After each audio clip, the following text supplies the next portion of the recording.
Hey, everybody. Thank you so much for joining me. We're going to talk about all things book marketing. This is specifically a workshop for those of you who have written a book and are kind of working hard to get it to sell. Like maybe the book's out there and you're just like, for the love of God, I'm not able to sell it. Like what's going on? So we're going to go through the 6 key points that I want to cover.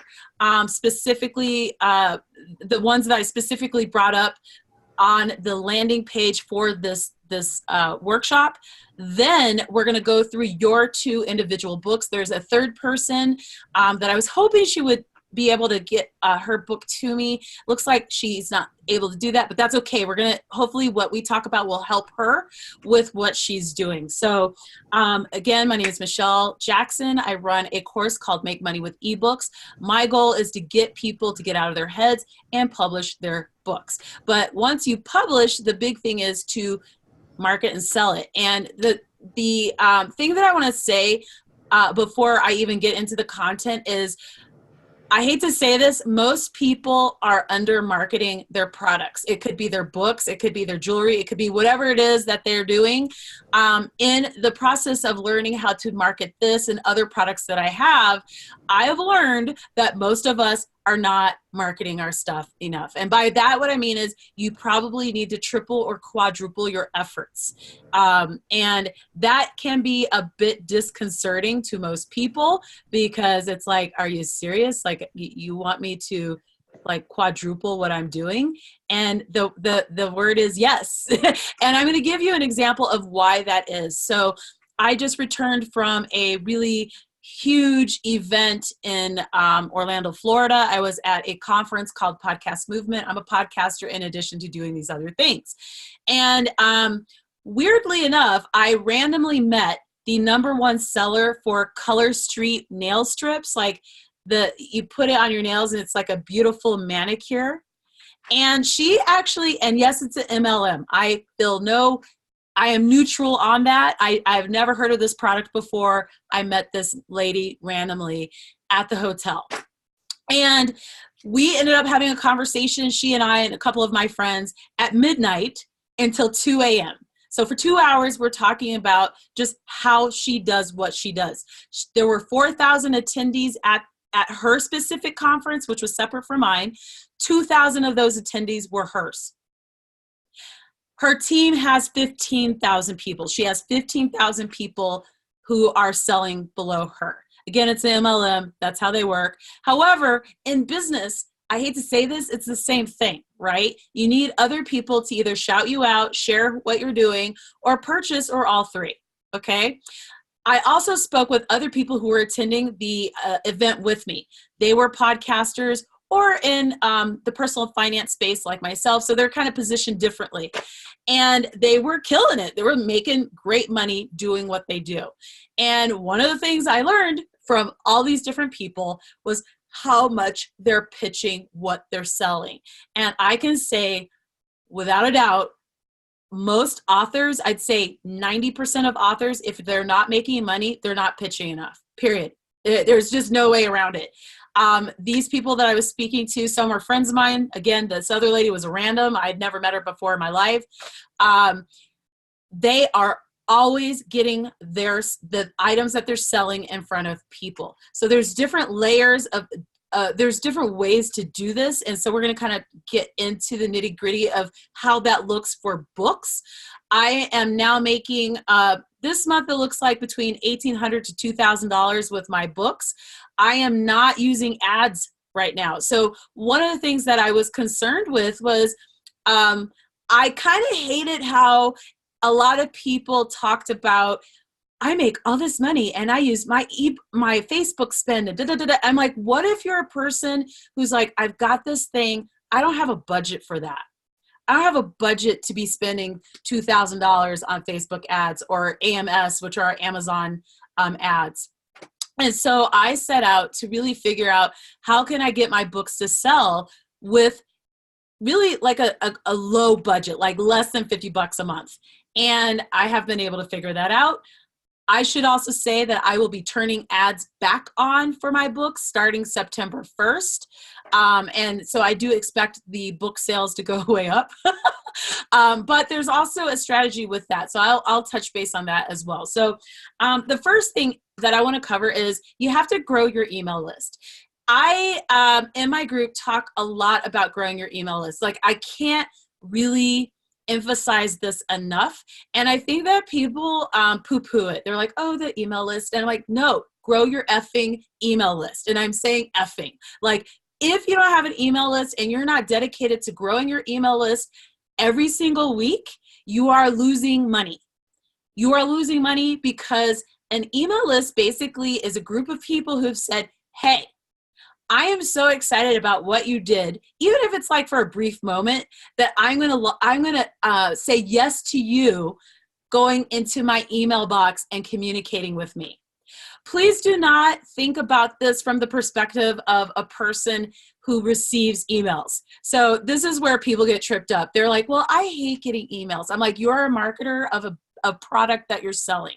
You're an entrepreneur. So how you think about your email list has to shift, right? Because it's very different than you being a recipient. You are sending out a product that you've created to people who've indicated to you by saying yes to your email list that they want to hear from you. That simple. Don't overthink it. Don't make it complicated. Don't get all in your head about it. They have told you that they are happy to be on your email list. And what that means is you're dating them. Okay, I like to use the dating analogy. So before we even get into the dating part, how do you get people on your list? So the first thing is there is a tool that I love, that I'm obsessed with, that these two ladies, they're in my course now. They should have access to this or have heard of it. It's BookFunnel. I cannot, especially if you are in the fiction space, I cannot rave about it enough, because it's a really great place to connect with other people who are facilitating the same thing. They want one of two things: either to grow their newsletters, email lists, or to sell their books. That is literally the only function of BookFunnel, is to get people in front of into your newsletter, or to sell your products. It is very simple to use. And literally, especially because at the time of this recording, it's the end of summer. Going into fall, this is the prime time when people are purchasing everything. They're purchasing pet rocks from Neiman Marcus. Like, literally, pet rocks from Neiman Marcus sold out last year during Christmas time. So if you're like, well, they won't buy my book, they will buy your book. But you have to make it compelling to them to buy your book, right? And so in order to get on your newsletter or on your email list, you need to do a couple of things. One, quite honestly, you need to create some additional content separate from the book that you've written. It does not need to be 1 billion words. It could literally be 3,000 words. It could be a prequel to your book. It could be an explanation. No, I don't want it to be an explanation. It needs to be a prequel or a sequel to a book that leads into whatever it is you're selling. And you need to think about this from the perspective of a funnel. So for those of you who are like, what the hell is a funnel, Michelle? Like, we're just talking about books. A funnel is basically exactly like what you think. This is the funnel. The top is that free content that you're giving to people in order to get them to go into the funnel and eventually make a purchase with you. So if I have a fantasy book and it's a trilogy, maybe I will do a short prequel about one of the main characters, 3,000 words, no more than 10,000, where you just explain like who they are, what they are, why, how they even get connected with the world that you're about to introduce the readers into. When you create that opt-in, you have to make sure that you are linking to the book that they're going to purchase, the book that you're going to sell. In my case, I have now 4 separate series. So I actually, in my free opt-ins, I have links to the different series. And the reason why I did that, and in fact, I should also say, I wrote 4 different series because I felt like readers would be interested in the type of worlds that I was building, but they might have different tastes, like an ice cream store or coffee shop. Some people want the mocha. Some people want the espresso. Some people want, the freaking iced latte. Some people want a chai. So if I'm creating a book, in my case, I do nonfiction and fiction. So I'm just going to talk about the fiction. I'll talk about nonfiction further on. For the fiction, for romance, I was like, I won't do sweet romance because that's boring for me, but I write contemporary romances, and I decided to write different series in different tropes. And the reason why I did that was not everyone likes, a sweet romance like me. I'm like, I like them, but they get kind of boring. So I read them, but that's not me as a writer. That's not interesting enough. So I write contemporary romances, but I have very specific series. So I have an MC romance. I have a mafia romance series. I have a billionaire romance, which was quite big. That one still is kicking strong. And then I experimented with the reverse harem. That has to be written very specifically when writing for African American women. By the way, people on my list are about 50%, 50%. So I have a very mixed list on my newsletter. And I actually think when you're writing your books, knowing who's on your newsletter is really important because it informs how you write your books. So as an African American woman, I understand that for certain tropes that I write, if I'm writing it with me as an African-American woman, as the lead, as the heroine in the book, some things can't be written because people will be like, I'm out. I can't do that. So right now, one of the really popular, it's just going strong. I think it's going to go strong until October, is reverse harem, paranormal, bully romance. It is going strong. The thing is, for women of color, and actually all three of us are, being bullied as a woman of color is a little tricky to write in a book. That makes people a little like, ooh, okay? So when I wrote my book, I had to really, that series, I had to be very careful about how that would look. So there was a reason why it's a paranormal romance. There's a reason why the gentlemen in the book are different races, actually. So it's different than having a Black woman with 4 white guys who are bullying her. That doesn't look so good, okay? They all have superpowers. That helps to kind of eliminate some of any kind of external or internal subconscious concerns or bias or wariness that a reader would have. So if you're doing a opt-in, you have to keep that in mind. You can't just write an opt-in and just not consider these kinds of things. So your opt-in has to be, and your books have to be aware of the readership and reflective of that. So that's huge. So in my case, my opt-ins actually are interesting in that one is kind of a slightly steamy contemporary one, and another one's takes place in the mountains, of Colorado. And I plan on writing a couple of more opt-ins because similar to the books, not everyone likes the same kind of thing to opt into. So with email list building, you have to really consider time of year. So right now, as we record this is the last week of August. Holy crap. I can't even. It was a beautiful 77 degrees today. It was the best day of the whole summer. I just had to throw that out there. But when you're writing your opt-in, say for this fall, you got to think about what makes sense for the time of year that we're in, right? So Jenny has a political romance, basically, like a serial.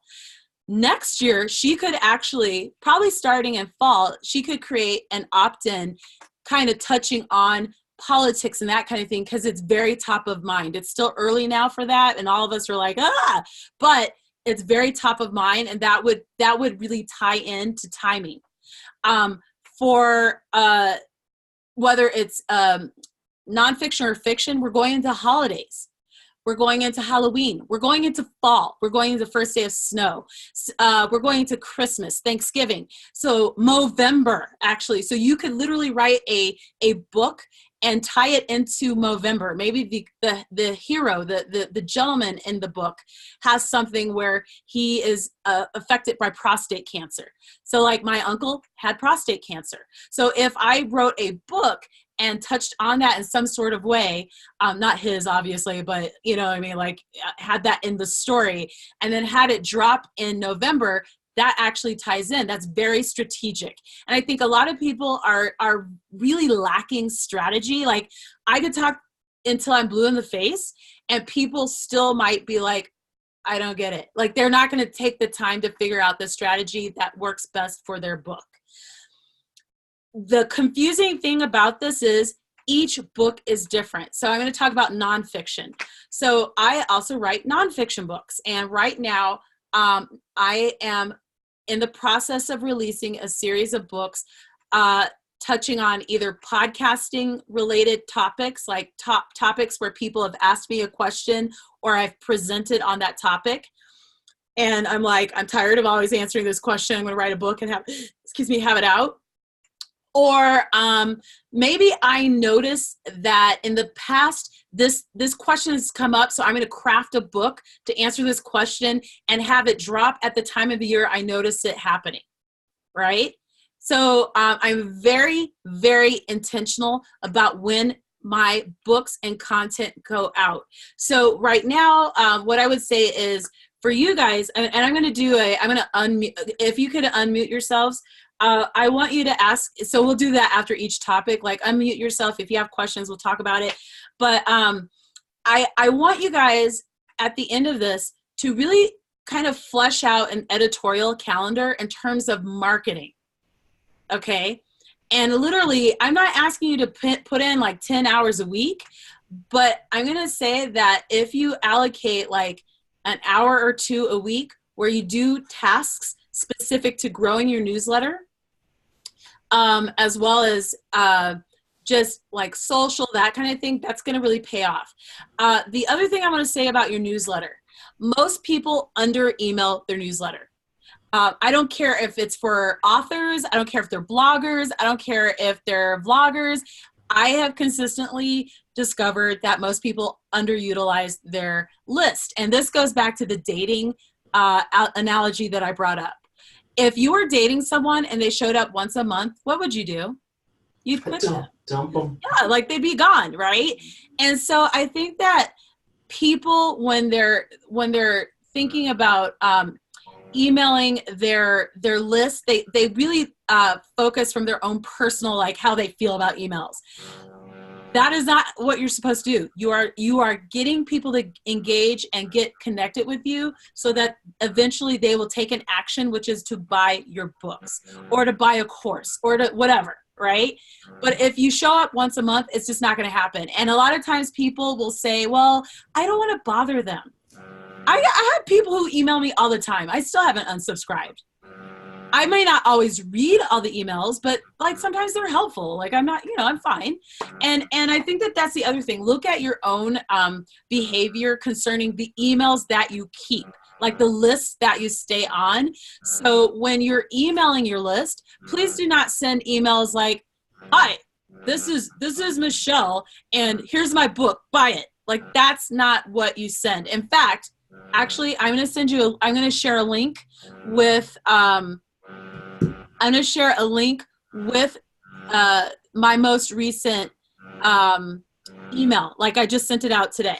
Okay. And we're going to talk about how to create a compelling email that people will open. So right now, my email list is about at 30% open rate, which is very good considering that I email these people twice a week. So for those of you who are unfamiliar with email lists, typically anything over 20% is like insane. Like it's really good. So this one right now is still being sent out because I just sent it like an hour ago. So it's still kind of early. I want to kind of walk through the key points of it. So if you could click it open, and actually I'm going to share the screen with that. All right. So I'm going to talk about why this is a good email, and how you guys can better email your list. So first of all, it's top of mind. So last night was the Video Music Awards, MTV Video Music Awards. I joke that MTV is no videos anytime, because when I was, younger, it was all videos all the time. Anywho, but last night, Missy Elliott did this insane performance. Like, I just thinking about it, I'm like, oh my God, it's so good. Insane. Okay. So I knew that this was trending on Twitter last night. It was trending. All my friends were like talking about it. So I was like, did you see Missy Elliott's performance? Autumn Stone is my pen name. And I was like, Autumn Stone wants to know. So I did a couple of things. One is Autumn Stone alerts them to who I am. You don't always have to do that, but I do that every once in a while just to make sure they know who I am. Missy Elliott, for anyone who vaguely knows who she is, you're going to either say yes or no, right? If you say no, I've included the video. So they could literally be a part of it and watch the video. It's really good, by the way. Then I started noticing that because of time of year, what's happening? Pumpkin spice lattes. So I was like, hey, I refuse to have pumpkin spice until after Labor Day. Can I just say, every time I send out an email, I get a response back the minute it hits their emails. So I literally got people texting me back, not texting, like responding back to the email being like, oh my God, I totally watched it. It was amazing. Or, no, I refuse to drink pumpkin spice latte. Or, yeah, I went to Starbucks and I'm going to get like the next pumpkin spice latte. So the other thing I did was I shared, I have a book that went live as well this week. So I was like, here's a new release, heads up. I'm doing a newsletter swap. So this is the other part of growing your newsletter list. It's really imperative to do that, because then it allows you to swap with other people. If you're nonfiction, how that would look is perhaps you go onto someone's podcast and you're interviewed and you share your book as a resource. Okay? That is a great way to get your book in front of people. So it's not a swap per se, but it's just as effective, because podcasts are evergreen and are out there for a while. The other thing with nonfiction is you can embed your nonfiction books into your content. So I have a website about Colorado. And my Colorado book, especially as I get into fall and I'm producing more content specific to that website, that's the resource that I'll include in every single page. Every single page. If I were running an author website, like if this were my only thing, like my only side hustle was being a fiction or nonfiction author, I would strongly say that you need your own website. And the reason why is you can strategize your books in a lot of different ways and optimize the money that you can earn from them. So for example, again, on my Colorado website, I can embed my Amazon affiliated book links for my book. So it's like a picture of the book. And when people click on that picture, if they purchase, especially going into holiday season, if they purchase $1,000 worth of gifts, I will earn a percentage from that purchase because I'm an Amazon affiliate. So if you're not an Amazon affiliate, I would just sign up now, because they're going to get busy and it'll be slow later. But especially once you create a page, a blog, or website, I hate to call it a blog now, a website where it's very simple to like upload your book, whatever, optimize your books in more than one way so that you're not just relying on book sales. Does that kind of make sense, everybody? Makes sense. And so I'm going to, wait, what just happened? Wait a minute. I'm trying to figure out, I'm going to stop the share. Here we go. Okay, so questions about newsletters. I have a question. Mm-hmm. I looked into BookFunnel, and I think there's like a subscription. Yes, it costs money. Yeah, but you recommended that I use MailerLite or something? No, you're confused. So BookFunnel is a service to basically host your opt-in. So BookFunnel is a service where you would upload your prequel or whatever, or a little mini book. MailerLite is where you would email people. It's an email service provider. They're two separate things. Okay, so email service provider. So basically where your emails live is MailerLite. BookFunnel is where you host your opt-in. Okay, so I published my book and I had like 4 books that were sold. What's my next step? I go to BookFunnel? No. So again, your book is on sale. That's not an opt-in. You need an opt-in.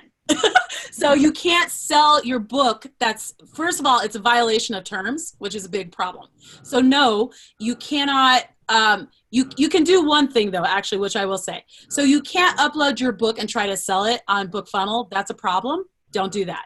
What you can do is create a sales page in BookFunnel where it links, and it's very simple to do. So you can go in there and check it out, but basically you'll create a landing page and you can link your book information and create a landing page with your book. So it's not storing your book, it's just storing a link and the cover so that people are directed to Amazon to purchase your book.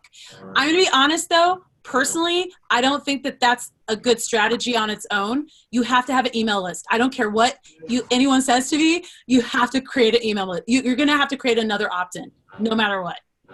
So I make a prequel? Whatever you think makes sense for your book.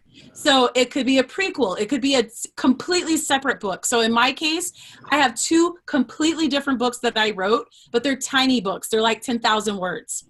And those are the opt-ins that I'm sharing with people because then they're getting a taste of my kind of writing. Don't overthink it. Like they're literally, it's like when you go to Costco and you get a sample. Oh, okay. Yeah, you're thinking too hard. I'm like, go to Costco and get some chicken and some strawberries, and that's the same way you need to think about your opt-in. It's a sample.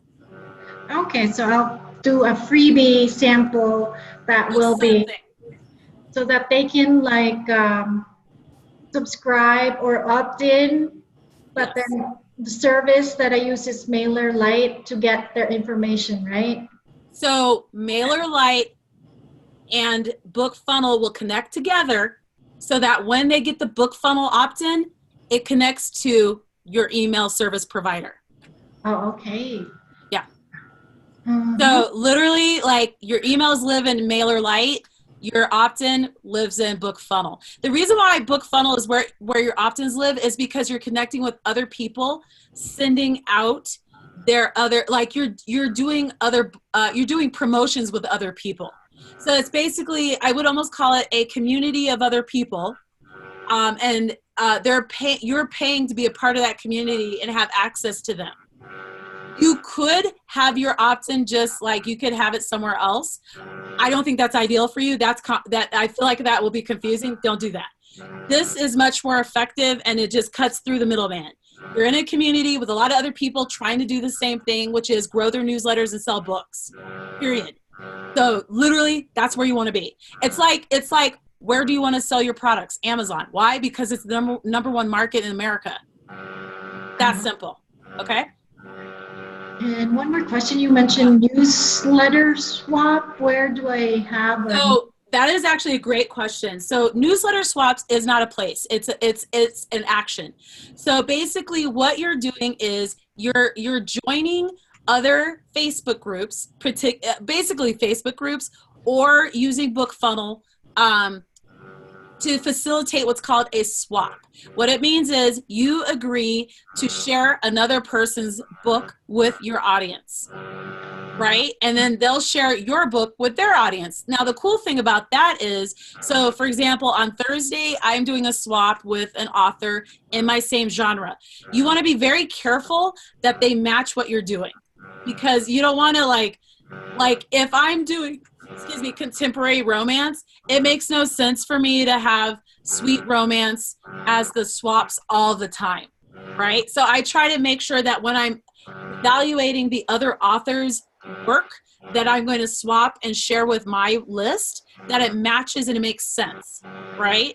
And the best thing to do is to really have an idea of who your readers are in the beginning, so that you can kind of really build out your reading avatar. Like, who is your reader? And I know we talked about this in the course, but you kind of have to have an idea of who's reading your books. So for me, I've discovered, because of my emails, that I have a very diverse group of amazing people reading my books, right? So I am able to be a little more flexible about certain things.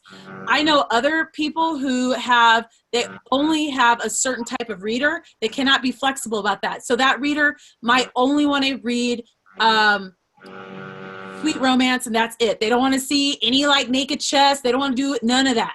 So that person will literally make sure that any books they are swapping or sharing in their newsletter with their newsletter people don't have naked chests, right? So you need to be very careful about just understanding what you're going to share with whom.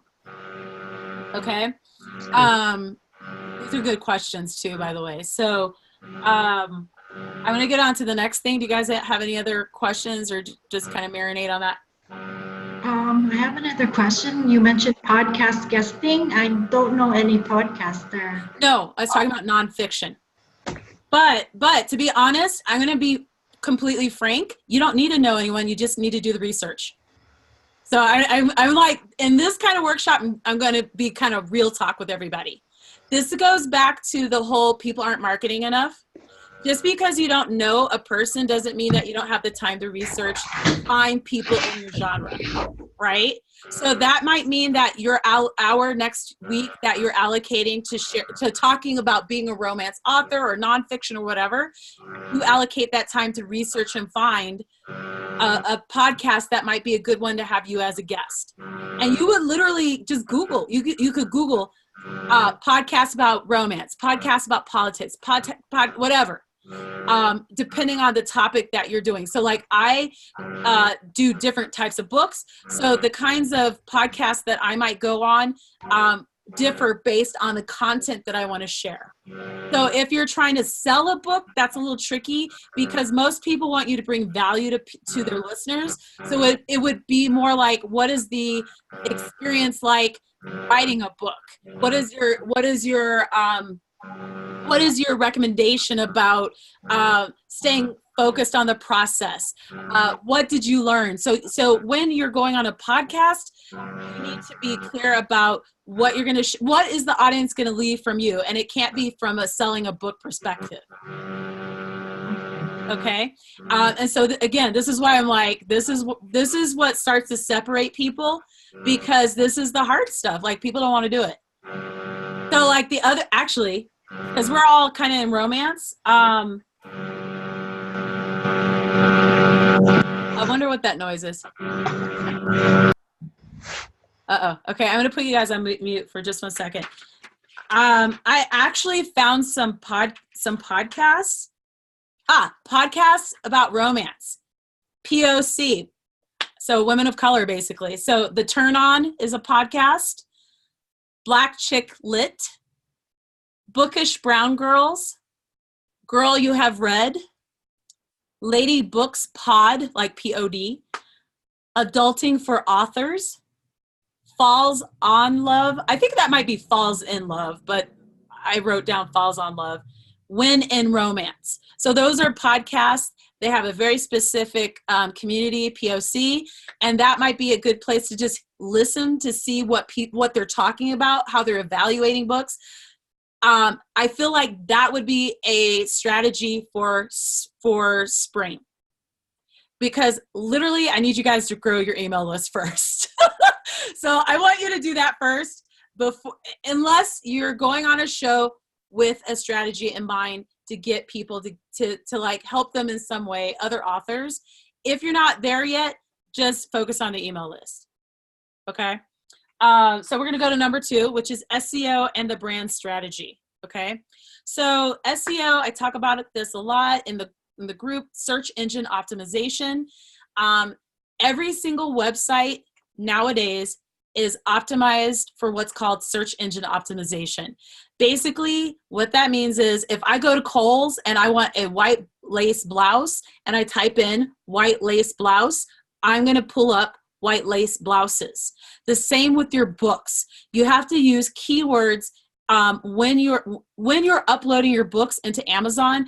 You have to think about the relevancy of the keywords that connect to your book. You can't just be like romance and just have one keyword, because there's an area, since you guys have already uploaded your books, there's an area where you can put 7 keywords, sets of keywords in there. You can't put in like Amazon or Kindle, by the way, so you can't put those in there. But you could do like 2-hour romance reads, multicultural and interracial romance. You could do contemporary romance. You could do business and entrepreneurship if you're nonfiction. If you could do like, there are so many weird, like random, obscure categories that you could upload that connect to your book and are relevant. And people, when they're searching for content, they will type that in. You do it every day. You two do it, all 4 of us, 3 of us, because the 4th person is here. All 3 of us do it every day. We'll type in, I'll go to Amazon, I'll be like, if I want a certain kind of blouse or a romper or a jumpsuit, I will put in jean jumpsuit. I will put in fedora hat. I will put in whatever it is that I'm searching for. So what I want you guys to really think about when you're uploading your books, don't just upload the book and kind of guess what it is. You need to understand the genre that you're writing in and look at what other people are doing. So I'm going to bring up, let's see.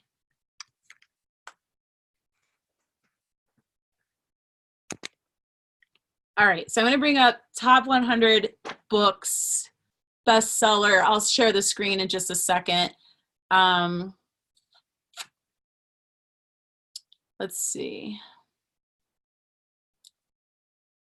By the way, my book is in the top 100, the one that I just released, so I'm very excited. So one of the things that I've started really looking at are some of the obscure keywords that people are using to put in their book descriptions.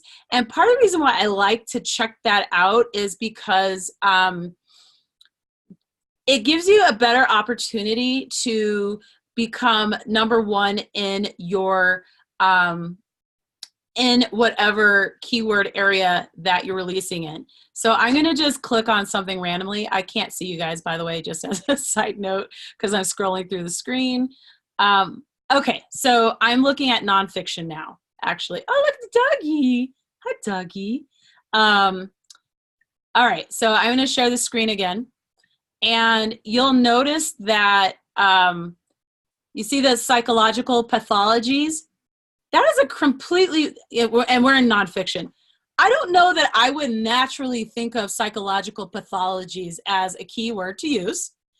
But what I do now is I look at the bestsellers in the genre that I'm in, and I look to see what are the other, what are they bestsellers in? So again, this one is in nonfiction. So agnosticism, which I can't say properly, but that's religion, basically.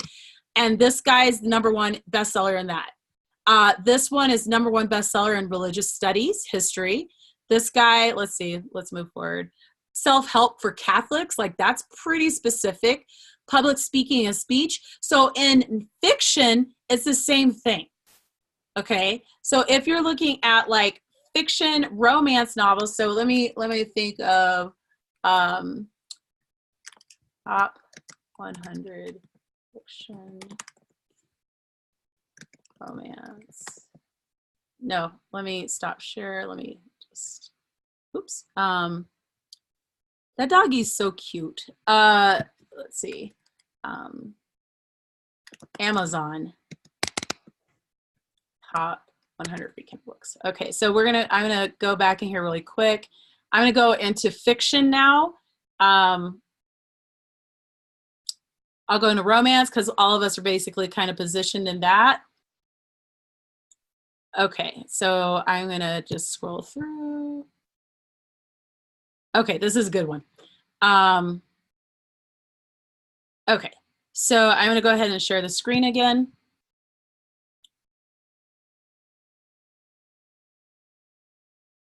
Okay, so this one, why is this not sharing? Okay, so this one is the #1 bestseller in romantic fantasy. Okay, but when I go down here, so customers who bought this item also bought, this is a #1 bestseller, same author, by the way, new adult and college fantasy, Greco-Roman myth and legend, hello, like random, occult magic, Western science fiction is a different one. So this is the stuff that you need to spend like 20, 30 minutes kind of looking at before you like upload your books.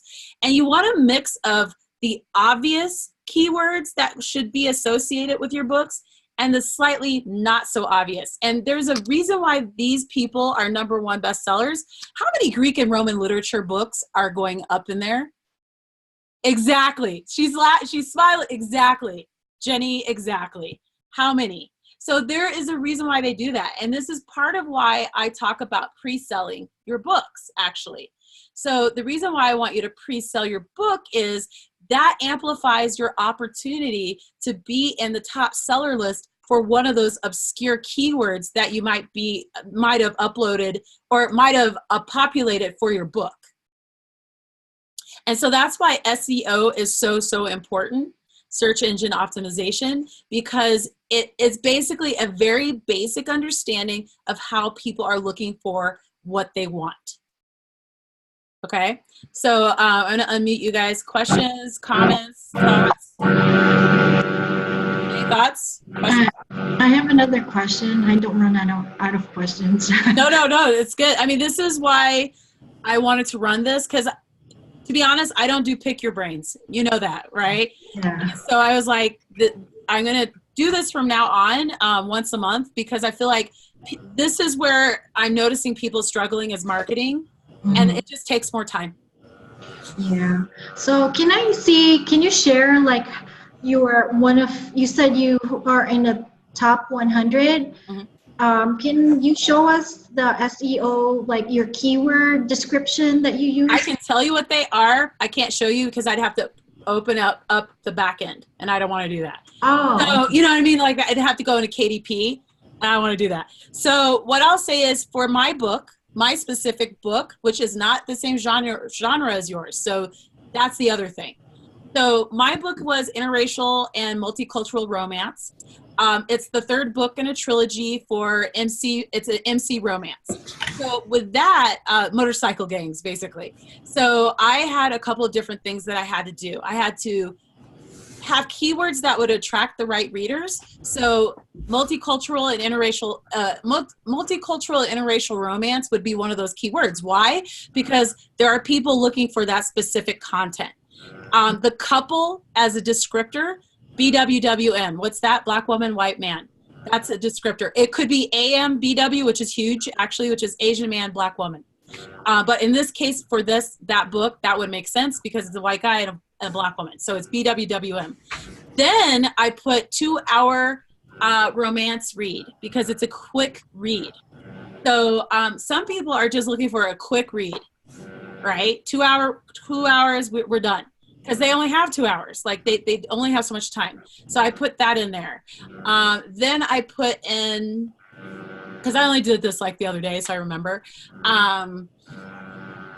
I don't think I put in African American just because that niche is basically 98%. What is it, Karen? Gangster romance? I don't even know. I call it hood romance. Yeah, like I'm so positioned differently that it would be very difficult for my book to even break into that. So why bother, right? So I didn't, because I'm not writing in that genre, and that's okay. That's why they have these other obscure, books. I put in MC romance, actually.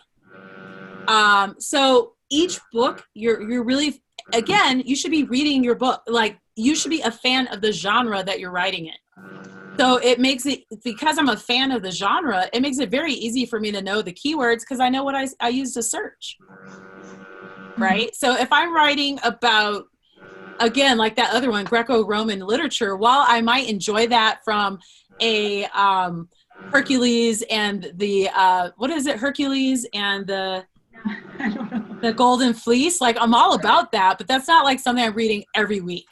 Right. Right. So you have to be, I think it's very helpful if you're a fan of what you're reading, because you have a much more intuitive sense of what the keywords are for that genre. I'm laughing because that's one of the keywords I'm going to use. What? I said I'm laughing because that's one of the keywords I'm going to use is the Greco-Roman mythology. Are you serious? That's, well, but that makes sense. The theories. That makes 100% right. For yours because I've seen your books. So that makes contemporary urban fantasy, but from a Greek legend. But for yours, again, you know, you have to kind of balance out where you're gonna find your reader, right?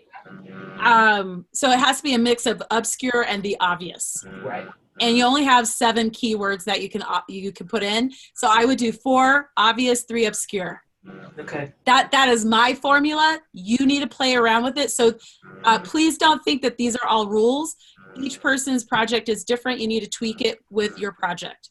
By the way, I'm going to asterisk this because we're talking about SEO and brand strategy, organic search, and timely topics. So I was talking about time of year and that kind of thing. This is why doing pre-sales actually is so convenient and so helpful. So right now, I just had a book release with a pre-sale. I am going to experiment with longer pre-sales because I want a much bigger income boost. So going into the holiday season, I literally will be uploading books next week for pre-sale, and I'm doing bundles. So I would say this: if you have enough content where you have a bundle that's holiday oriented, or you can put up a book that hasn't been written, get that thing written and pre-sell that, because it's highly likely that you're going to sell enough books if you give it enough time, and you'll end up like in the top 10 for selling your book because you've worked a very focused strategy. So for my romance bundle, it's going to go live for order starting next week. I'm going to be pushing it hard because my goal is to release it Thanksgiving Day. So that means I have months to build it out, months to sell it, months to like really grow that income. And my goal is, I have a goal. Like I'm hoping, 300 to 500 sales, and then just people knowing that it's available. So why would I do it so early? Like, why on earth would I do that? People love Christmas. People love the holidays. And honestly, the past few years are stressful. So anything with that brings you joy and happiness, like pumpkin spice or whatever, you plan it out and you optimize, you take advantage of that moment. So for me, I know that I'm going to be really optimizing the holidays because even myself, I'm like, I can't wait for the holidays.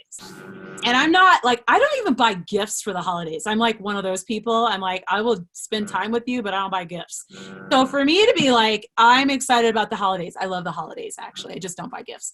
I know that other people who really get all in, they're excited. And when they're done buying all their presents, they're going to want to settle down and read a book, have some like mimosas or whatever.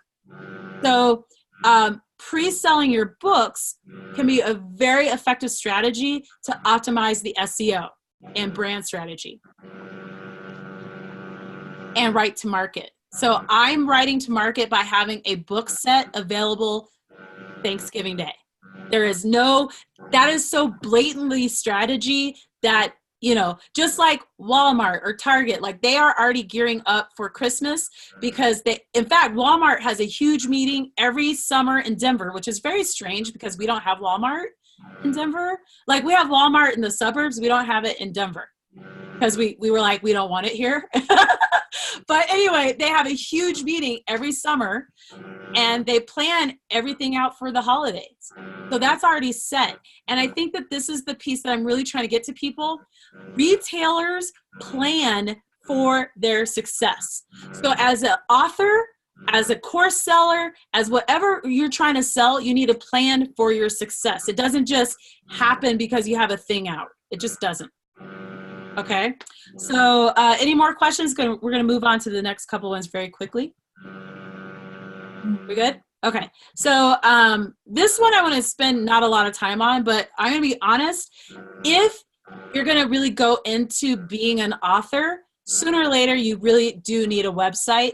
Personally, I don't think most people utilize their websites well. Like, I think that they're very transactional instead of connecting to their readers. So similar to the email that I sent out and I showed you, please don't create a website where you're like, buy my book. No, it's boring. It turns people off. Ugh. You want a website that's like, this is what I do. Like, I, in my emails, will show pictures of like my hikes. I will show like my latte. I don't show me necessarily too much because I have the pen name. I'm not hiding the pen name because, you know, it's part of what I'm doing in general. But with my readers, they don't know about that other stuff and they don't care. So I share like my life and what I'm up to. With a website, with a author's website, you need to also have an opt-in there where you can share your free book or free content that you've created. So just because you have something in BookFunnel doesn't mean that's the only place it lives, right? You have BookFunnel because you're working with other people who are doing swaps and you're getting in front of their audiences. The more people you have, the more likely you're able to participate in those kind of swaps. So when you have 500 people on your list, it's much more difficult to do swaps than if you have 4,000 like I do. Okay? So, and I grew my list very fast. Wow. Yeah, I grew it fast. It's weird. My romance list and my Colorado list grows like crazy. So, but if you have 500, it's not hard to grow it to 1,000. You just have to every week go into BookFunnel, find the swaps that make sense for you, email your list each week. And honestly, the thing that you could do to make your life easier is batch your content. And what that means is you could spend a couple hours and write 4 emails for the month. Like maybe you're like, Michelle, I can only do 4 a month. That's all I can do. Fine. But if you do 4, they have to go out the same day every week. So it have to be like every Tuesday or every Monday, whatever you want to do. But it has to be consistent enough for your readers to notice that you're doing it. Okay? So with a website, like I said, it can't just be like, buy my book. Hi, buy my book. Like, no one likes that. They want to know you. They want to like you. And it's the whole like building know, like, and trust. And again, you can include a link to your free book in your email opt-in. You might need to Google how to do that. It's super easy, but you might just have to Google how that works. Okay. Raise your book's prices. So here's the thing. People buy lattes every single day for $5. This is your intellectual work and you worked hard on it.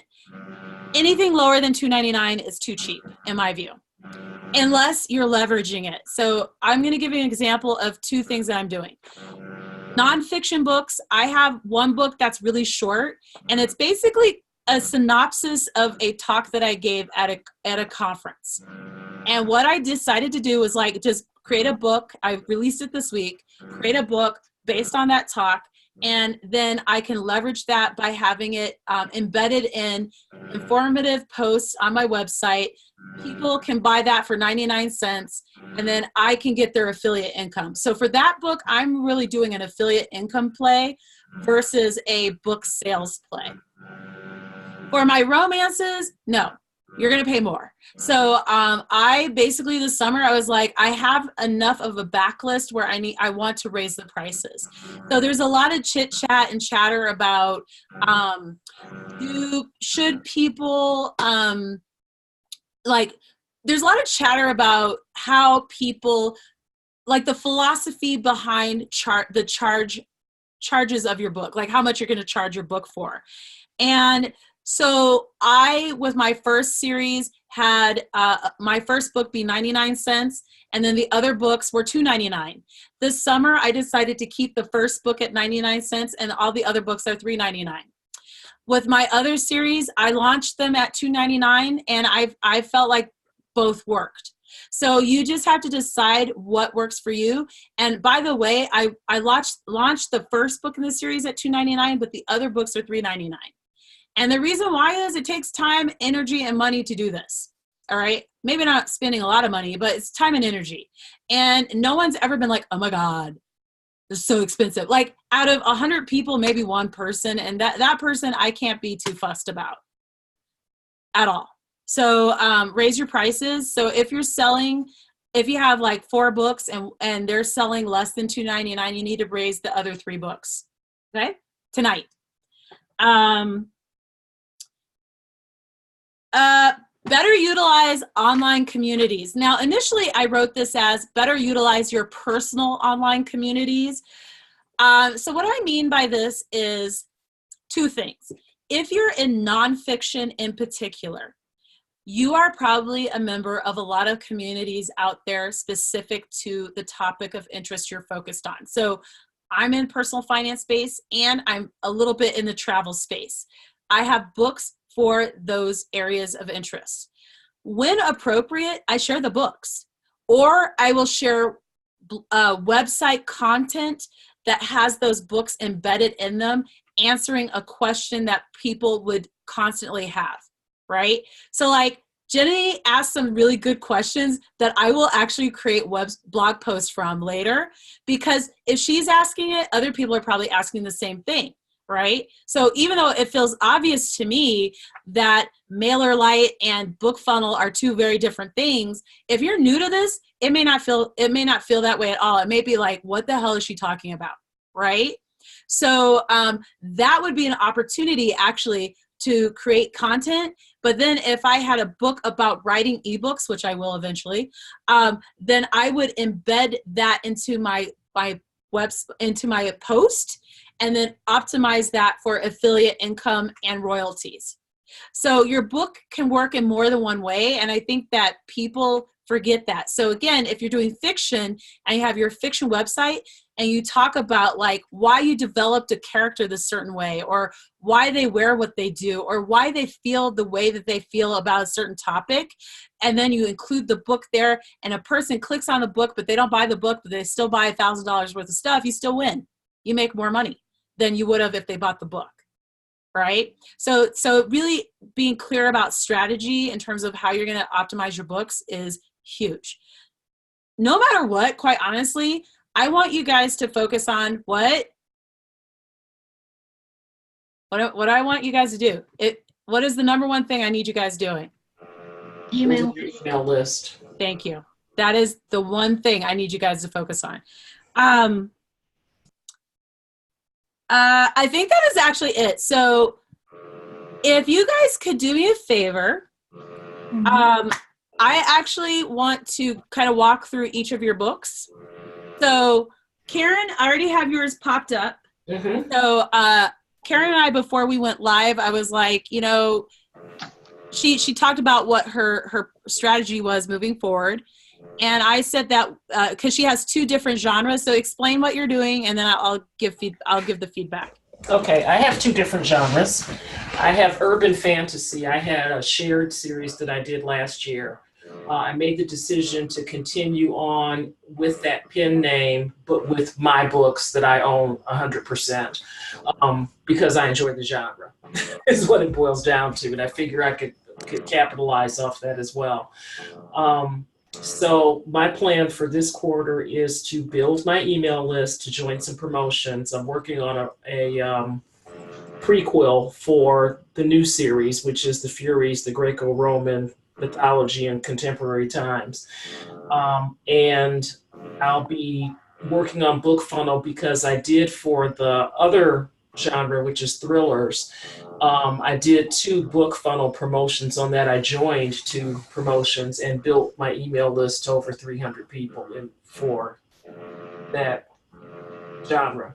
How long did it take to do that, by the way? I felt like that was pretty fast. 2 weeks. Yeah. I joined 2 promotions. I knew that I was building an email list from scratch. So what I did was, in order to not be a deadbeat, I went in to BookBub and spent $20 for ads in BookBub and ran it through 2 promotion so that I would have a good reputation. So I'm gonna look at your book now. Okay.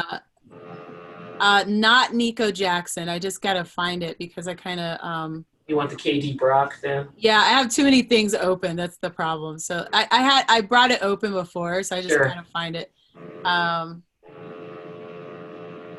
Whoop, whoop. Okay, here we go. So Katie Brock, I love these so much. Yeah, I'm pretty proud of those. They're just so cool. And you can use the same, not like the same model for your covers, right? Well, no, I don't actually own that model. If I ask nicely, I probably could. I would ask nicely or see if you can get like something very similar to her because it's just so good. So I'm going to share the screen. Mm-hmm. Okay, so this is her book. She did this in conjunction with someone else, Mm-hmm. but you are able to write the same Dana Kane, and she's Dana Kane. That's Dana Kane, yes. Okay, so you can write the Dana Kane novels separate from this Krishan. No, I can't. You can't. That's why I came up with The Furies, which is a whole new series. Okay, so I own my name. I own okay, the the Katie Brock. You're talking about Katie Brock. Right, I own KD Brock, but Okay. Dana Kane is part of Krishan's universe. Okay, so you're going to create a new universe under Katie Brock. I think Correct. I was unclear on that. Right. So, one of the things I was telling Karen, Jenny, was that this is actually a good idea because right now we're seeing a lot more books with women of color on them in the paranormal universe. It's actually a thing. Like, I've noticed it. And so I think the timing is really good if you're able to get like a prequel out around or around Halloween. Like, if you could get something out quickly, I would. And I would actually pre-sell it. So it puts a little pressure on you to get it done, but I would literally be like, this is just get it, a cover created, get it uploaded, and just be like, on October 31st, this goes live. Okay, gotcha. Okay. And then that way you can start pre-selling it in your BookFunnel promos.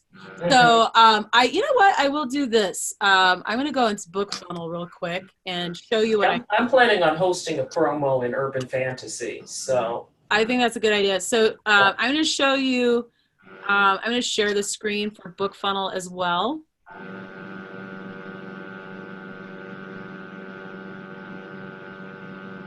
All right. So right here is like the mother lode, if you will. And right here is sales. This is the area where you would create, you would learn more about creating like just figuring out how to sell books.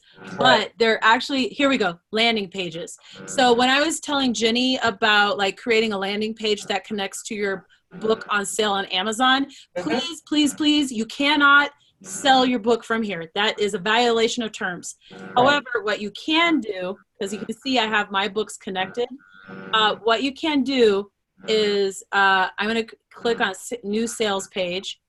So you can just name your page whatever.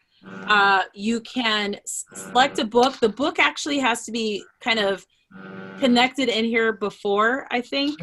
It's easy to do, so don't overthink it.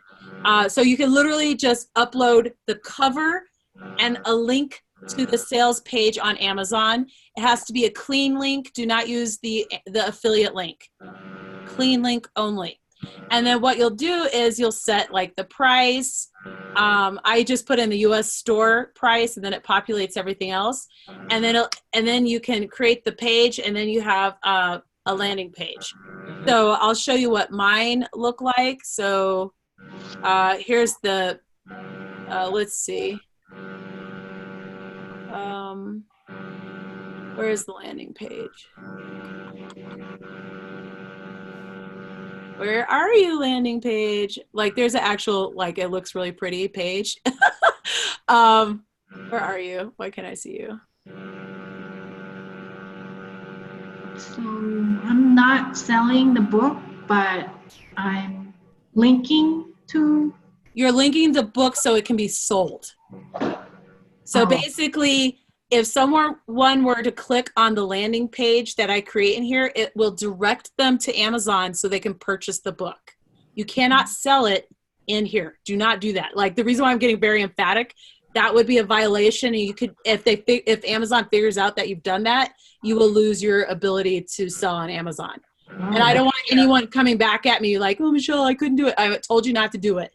So be very careful that when you create your landing page, it's only the cover and a link to the sales page on Amazon. That is it. And I'm being very emphatic because I do not want to hear anybody coming back at me being like upset. I created it wrong. That is on record that I said do not do it. So Clean link would mean just you click on.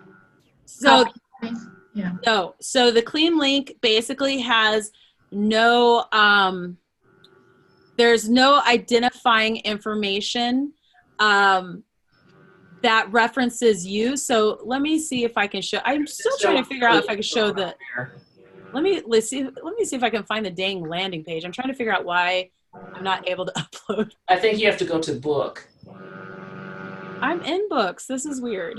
Okay, go to books. Open the book. Why can't I see my landing page? At the top. No, but I think it's different action. No. I can't figure it out. Anyway, there's an easy way to look at it. I don't know. It's because I'm tired. Actually, let's see. Oh, link for view. Okay, so here's my free opt-in. The landing page will look a lot like this, actually.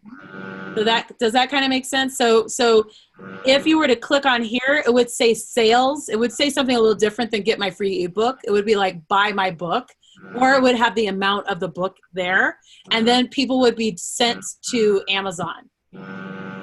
I'm going to stop the share, and then I'm going to show you the link. I'm just going to randomly click on any book. All right, so, okay, so right here, actually I'm gonna move that. This is the Amazon link, super long, right? Yeah. Anything after this question mark, you see that question mark? Mm-hmm. All that is identifiable to my USB number or my computer, basically. Uh-huh. You do not want any of that ever in your emails, ever, because it's a violation of terms. So a clean link is just going to be this right here. There's no identifying information whatsoever. It's just the only thing that this is identifying is the product. So if I go to Amazon and I put that in there, nope. Actually, if I go here, actually to Google, and I click that in there, it will go to the page, but I wouldn't get any affiliate income or anything like that. And if you look at the top here, you see it's a clean link. Ah. So actually in 20 books to 50K, you're always supposed to share a clean link. Never, and in closed Facebook groups, you're never supposed to share a dirty link because it has to be available to anyone to see. Okay. So that's what I mean by a clean link. So I think that's basically it for today because I have to work on a book. So do you have any other questions real quick before I get off? No, I'm good. Was this helpful? Absolutely. Yeah, I know what to do now. Oh, you know what? Let's look at your book though first, Jenny. Oh, yeah. Before we go, is it under your name? Yeah, I know Jeannie, Genie, Hermoso. Okay. So I'm gonna say that I think your book is tricky because of timing. Yeah. So there are a couple of things I'm gonna and okay, we're gonna find it. And Karen, you might have feedback as well as a reader of books. So so this is a romantic comedy, and it's hard because when you think about this era, for a lot of people, there's no comedy. I've been thinking about this actually for a while. Like, it doesn't feel funny. Like, the time we're living in, regardless of the side of the aisle you're on, feels really intense, right? So in order to get this to sell, I think though that there is a market for this. So I think that the trick for this is maybe a little bit more timing. And while I do like the cover, but I wonder if it would be better with human people. There seems to be a trend now with rom-coms Yes. and those illustrated covers, I've noticed. I've seen a few, so it's hard because I've Yeah. seen a few, and I don't know if you want to play around with it. I personally like this cover.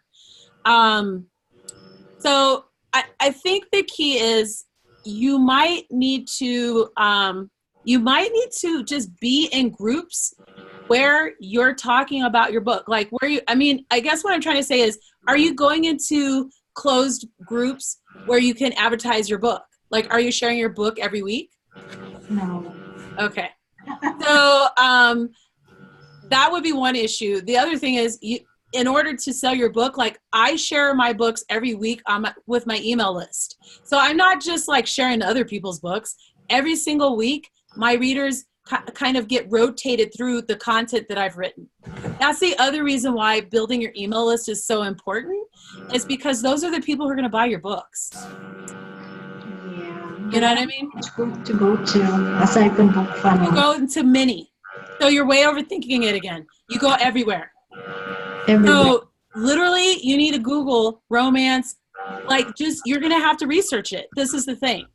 So I'm not going to tell you the groups I'm in, because they're very specific to interracial romance. Unless that's an interracial group, then I'll like, yeah, of course.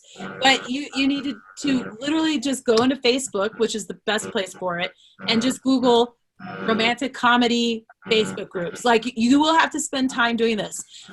One of the authors who shared bonus content in the course, Brooklyn Knight, all she did last year was find groups. And I tried. She would not tell me what they were. She told me a couple, but she wouldn't tell. She's in a lot of them, and she wouldn't tell me all of them. You know why?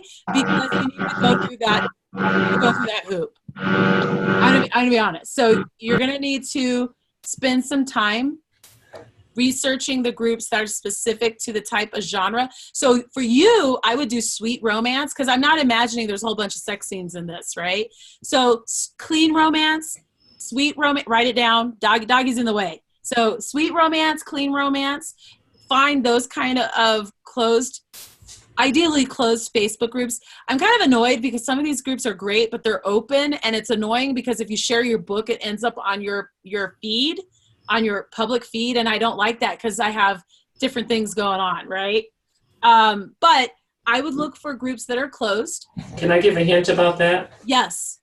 Okay, if you make it a page for your author pen name, you can join groups as the page. Yeah, but some of them won't. I know some of them won't let you, but you can join a lot of them with the page. I like that, but yeah. So if you're able to do that, do it.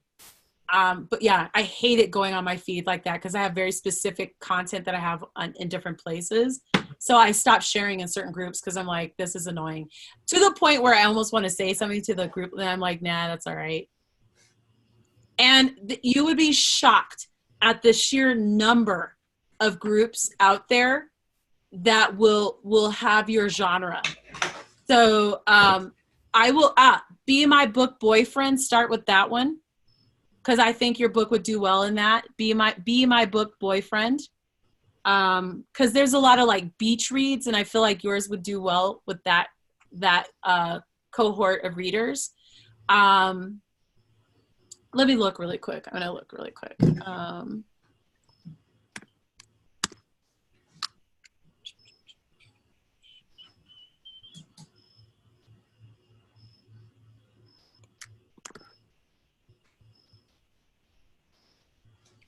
Yeah, so you literally could type in romance and see like groups will populate in the search. So even this Facebook search engine, you'll type in keywords related to your book.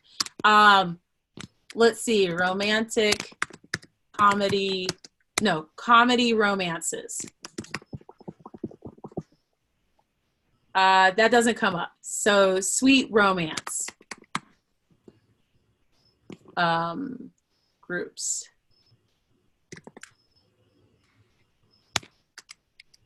Sweet Romance Reads blog. Like, so you're going to have to just spend time researching it specific to your content. But Facebook has millions and like so many groups. It's unbelievable. But start with Be My Book Boyfriend. I think that would be a good fit. But you can't just be like in one group. That's the other thing I'm just going to be candid about. You're probably going to have to be, I would say, at least 20 groups. They're easy to find, easy to join. And then I would rotate your book, you know, and I would, if you have a complete like novella, that's your opt-in, I would share that too so that people would get on your opt-in if that's not a violation of the terms of the group. Okay. So that kind of. Yeah. Would it violate Amazon's rule? No, you keep, okay. So your book for sale is in Amazon. Don't just share your clean link like I said before. Yeah. So no matter what, in order not to violate the terms, just share the clean link. Okay. Okay. Because were you working today? You just got off of work. Yeah. Oh my God. A glass of wine, Jenny. Because I that's a busy day. So no matter what, and that's a good question about violating terms. That's why I keep saying clean link. Okay. Only share a clean link. And then that way you don't have to worry about it. Before you share your books, just look at how other people are sharing it. Don't do it exactly the way they do it. Do it the way that is appropriate for you and makes sense for your book. So some people might share it like, and you're like, that's just cheesy how you're sharing your book, or like that's too much writing or whatever. So you'll see when you go in the group the best. In fact, let me show you my book boyfriend really quick because I'm in that group. I don't share that often in it, but I think it's a pretty good group. Let's see. Wow, they have some racy ones today. Woo! All right, here I'm gonna show you this one real quick. All right, so this would be like a common way that people would share it. They have some keywords. I don't necessarily share keywords, but that's not unhelpful. That's actually pretty helpful. There's I would usually put a little blurb versus like she's being very sweet. She's like, thank you for letting us do this. Da, da, da. You don't have to do that. You can just share the blurb, a clean link to the book, and that's it. And then that way, when I click on there, if I'm excited about this book, I can purchase it. So the reason why I want you guys to share this every week is what? You can end up potentially getting sales. You know? So that's part of the reason why I'm like, you gotta be active. So you can't just kind of like, yeah, keywords are great and they will get your book in front of people, but you have to be very intentional and just like really get it in front of people. Okay. All right. So I am done. Do you guys have any other questions? Or I know you had a long day, girl. So get your glass of wine. Puppy is like adorable. In this workshop, I'm being very like hard ass, to be honest, because I just know what you guys can do.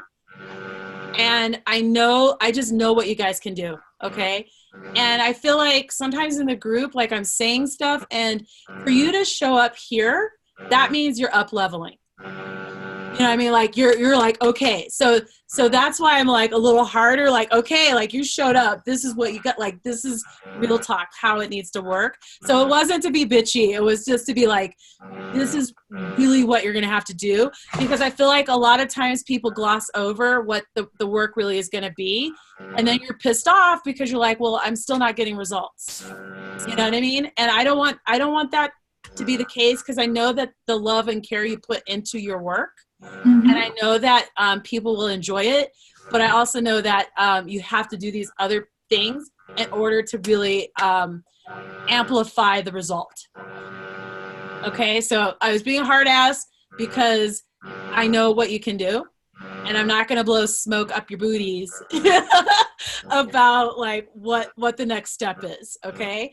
The other thing I would say is, are you guys in KU, Kindle Unlimited only, or you're both in Kindle Unlimited only? Yeah. When you're advertising in your groups, one of the things that I will always do is I'll put at the top of the blurb, available in Kindle Unlimited.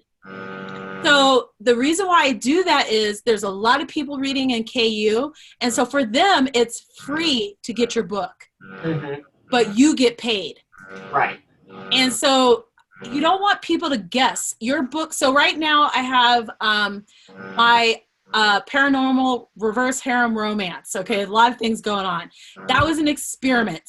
Karen's laughing. That was an experiment. Really, I was like, I'm gonna run an experiment and see how this goes. I advertised with a company called Red Rose Romances. So definitely write that down. It was $35 to be on the front page all day today to advertise this book. I decided to have it be free.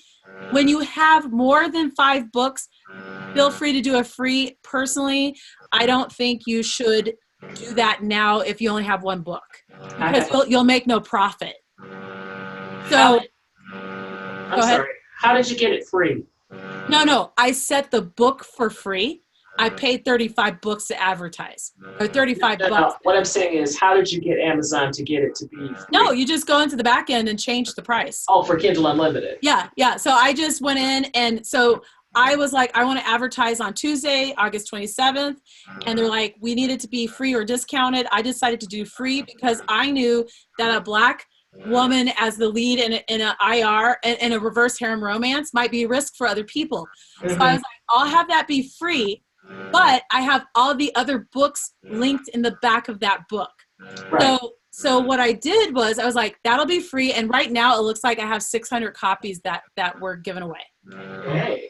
So out of that 600 copies, anyone who's on Kindle Unlimited who likes my book will go into these other series that I've written and potentially buy or download through KU. So next week, I'm going to see a bump in sales no matter what. Because right now, in fact, let me see, because I was kind of shocked, actually. I was like, holy crap. So it went really well because it was one of 3 books that was on the front page of Red Rose's romance. And right now I have 424 books that were downloaded for free. And anyone who did that, who happens to be in KU, can go into my backlist after they finish reading the book.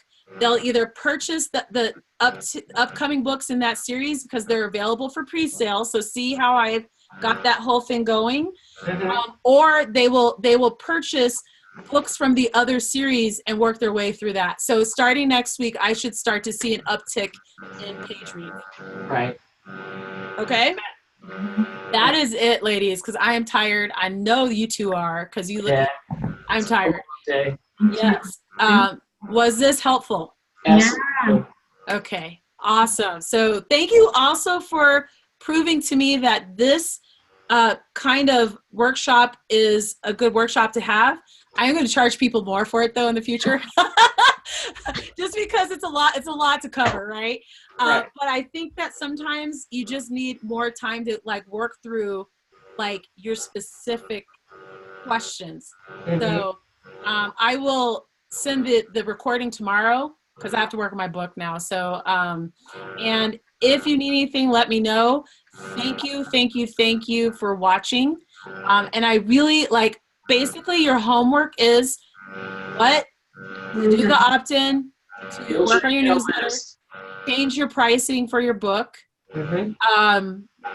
and join those groups. So literally, I need you to do that by the end of this week. Okay.